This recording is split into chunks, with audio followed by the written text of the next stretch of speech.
In today's video, we're going to be doing some basic long travel maintenance. The suspension is very durable for off-road, but there's some items that you have to stay up on, like Uniballs, bushings, and shocks. The front shocks are kind of blown. They feel horrible off-road. If you watched the last video, it literally felt like a teeter-totter when I'm going through a rough section.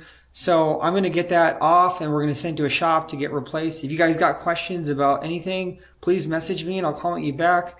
And yeah, anyway, subscribe if you haven't already. Also, I'm going to go step by step how to replace Uniballs. I've never done this before. I got this specialty press that you can use even when the suspension's bolted in. And I'm going to show you a trick how to replace bushings. Polyurethane bushings can get super noisy over time, and you don't want to deal with that noise. It's so annoying. Anyway, at the end, we're going to give you a cost breakdown, so stay tuned. We're going to first start off by taking the tie rod. It's a 19 millimeter castle nut. So I like to loosen it and pull it up a little bit and lightly tap here to disengage the ball joint from the spindle. If you get a jack under the tie rod, it prevents it from spinning. So we're just going to take this right off. All right, so we got the lower bolt off and the bottom of the shock. Now we're going to come to the top and we're going to loosen these 14 millimeter bolts. I'm going to break the torque and then use a power tool. Should go by pretty quick. So once these bolts come off, the shock's going to come off. So be cognizant of where it's going to go so it's not banging around. All right, we're going to take the reservoir off with from the hose clamps. It's an 8 millimeter socket, so we're going to get that off real quick.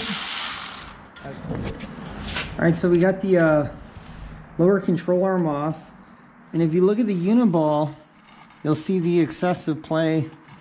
You'll see this clunk around. So it's been 5 years with this Uniball, and I think it's time to replace it. You can see the movement.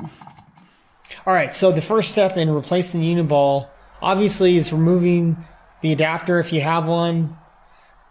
But for me, we have this like adapter that's kind of custom to this kit from Total Chaos. But anyway, you're going to want to take off the snap ring. Okay, get some snap ring pliers.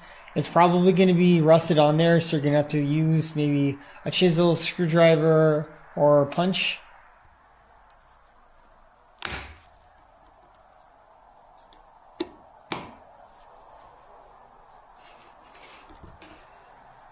Alright, so we have this press tool from Total Chaos. So it was like $100.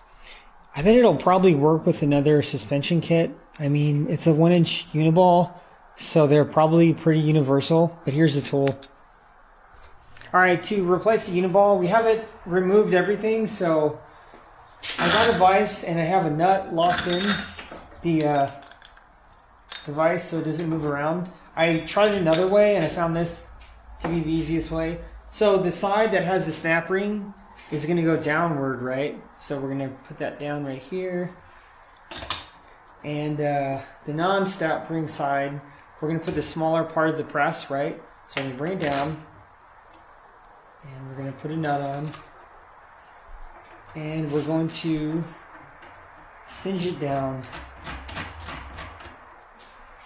We're just going to turn this. It's going to come off right now.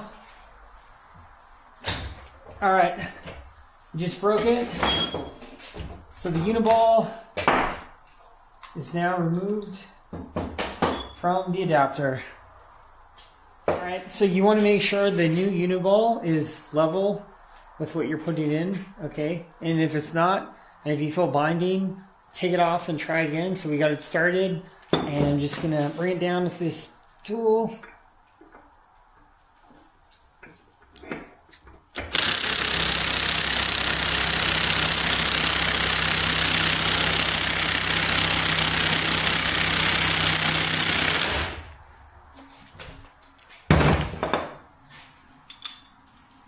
And you're going to feel it tighten up at the end, and that's when you know it's fully set in. Alright, so it feels pretty tight. Get it out of the vise. Get it off here.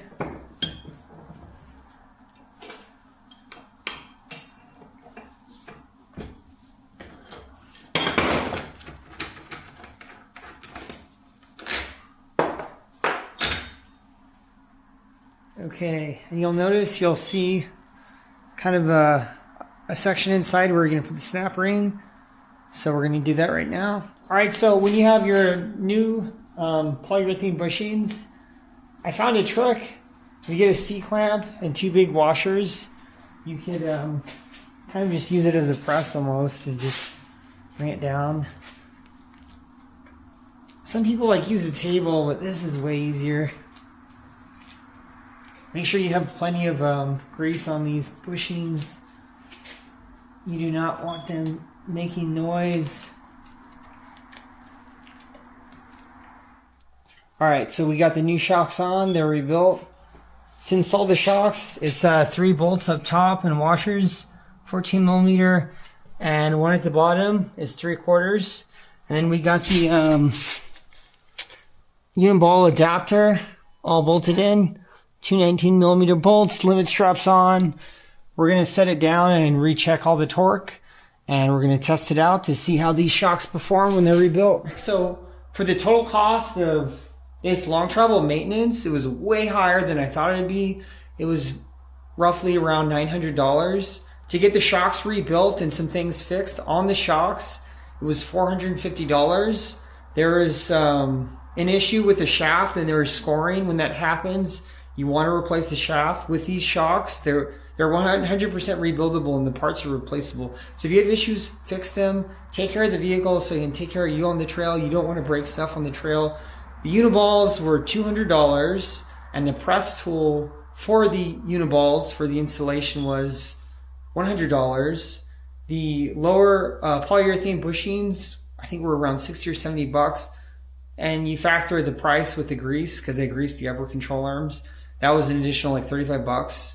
So total $900. This is not a cheap hobby. If anyone says it is, they are liars. If you're just trying to do fire roads, you really don't need all this. But if you want to do hard trails in a reliable vehicle, you need to go over your vehicle, keep up on the maintenance, or it's going to bite you in the ear.